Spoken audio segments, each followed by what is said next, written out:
Lindley hafi verið með boltan hana. Það var bara hárrétt hjá Guðmundi Páli.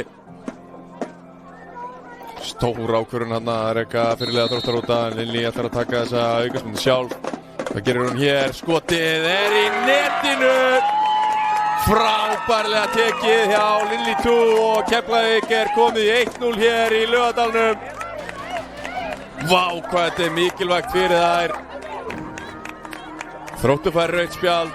Lindley hélt að væri að fara að taka vítaspyrnu. Sett hann svo bara.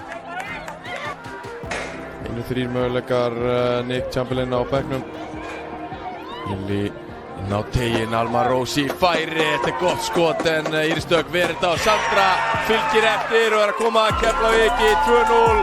Varamaðurinn tiltölulega nýkominn inn á, skorar annað mark Keflavíkur. Þá verður þetta heldur betur erfiðar 15 mínútur í lokin hjá Þrótti og Óla Sigga á leiðinni af velli. Það helsti markaskorari.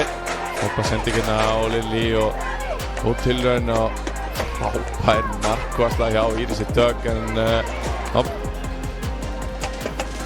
höfum með hann hinum meginn frá inn í mixi, Vera kýlir þetta frá Ísabella Anna með skot og það minka munin 2-1 hér í Laugardalnum, fáðu spennu í lokin. Skyldi þó aldrei verða að Þróttur muni jafna þennan leik. Virkilega vel gert hjá Ísabel Önnu. Oftinn skopandi hana, hún smeltur hún bara með frá jörðu og í netið. Vel gert, snýsir svo bara við og áfram með leikinn. Fyrsta mark hennar í sumar. Já, menn Þróttur setja alvöru pressu hérna á